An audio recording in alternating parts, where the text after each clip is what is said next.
Alright guys, welcome back to my YouTube Mas Masinis. Hari ini Mas Masinis mau buat konten Q&A.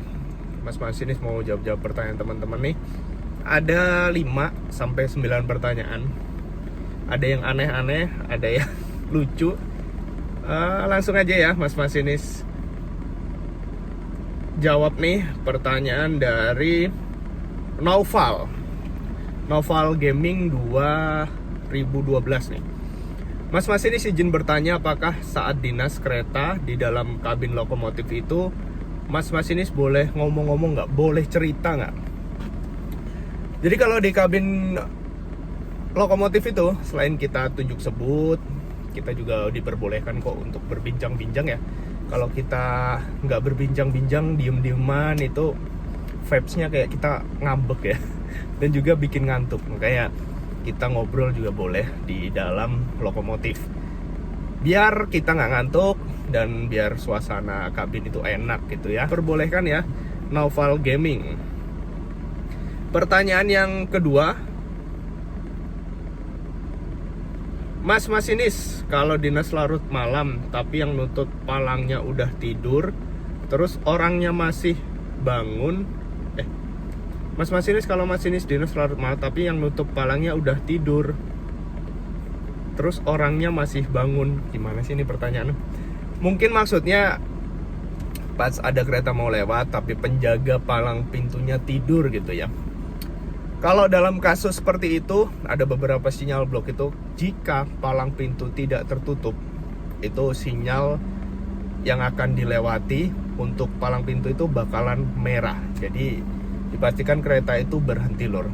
Kecuali palang pintunya udah ditutup, nah barulah sinyal bloknya itu berubah menjadi warna hijau dan kereta diperbolehkan lewat. Jadi kalau indikasi amit-amit, dan ini nggak pernah terjadi sih kayaknya ya, palang pintunya tidur, ini seumpama itu sinyalnya tetap merah dan kereta nggak lewat di perlintasan tersebut. Oke, terjawab ya. Ini dari Pratena Audio 2554. Pertanyaan ketiga, pertanyaan apik lur. Saat bawa lokomotif pernah rusak gak mas di tengah jalan? Biasanya kalau ada trouble itu minta tolongnya ke siapa? Ini dari Ahmad Sukri Afrizal Nasution. Pertanyaan apik lur. Oke, langsung dijawab nih ya.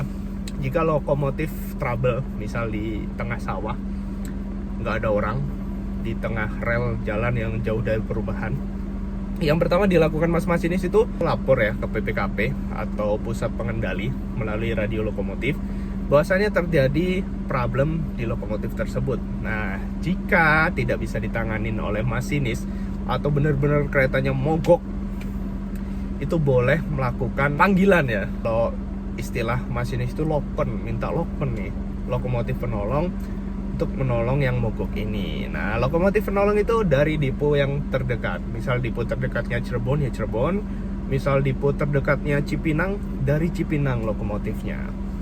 Nah, baru nanti lokomotifnya digandeng dengan kereta tersebut ditarik. Jadi tenang lur, kita aman, masih bisa kontekan dengan Pusdal buat minta lokomotif penolong. Terus jawab ya. Ini siapa nih? Ahmad Sukri, pinter nih pertanyaannya, pinter nih Ahmad Sukri nih. Terus ada lagi pertanyaan dari Suges, Mas Masinis pernah ditilang nggak karena melanggar semboyan? Amit-amit ya, jangan sampai melanggar semboyan. Kalau terjadi tuh nggak ada yang nilang juga sih ya, polisi nggak nilang kereta ya. Mungkin kalau amit-amit ada ya yang terjadi ya, tapi semoga aja enggak.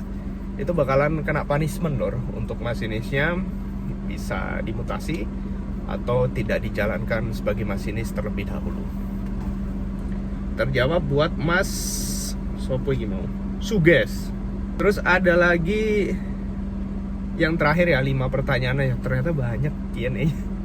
Nanti Mas Masinis buat Q&A lagi ya. Ini yang terakhir. Mas Masinis, coba kata-kata dong buat yang mau jadi masinis. Buat yang mau jadi masinis tetap semangat belajarnya dijaga matanya jangan sampai minus, rata-rata minimal 8. Karena pastinya nanti lawannya teman-teman itu ya, atau yang daftar itu bakal banyak. Jadi dipastikan teman-teman itu harus matanya bagus. Yang penting kan sekarang zamannya handphone ya. Jadi usahakan tidak minus, nilai rata-ratanya bagus, dan tetap semangat. Intinya seperti itu, rajin belajar sehingga nanti bisa ketemu mas masinis di kereta api atau sebagai masinis Cipinang. Oke guys, semangat buat yang mau jadi masinis. Akhir kata seperti biasa, salam dari lokomotif.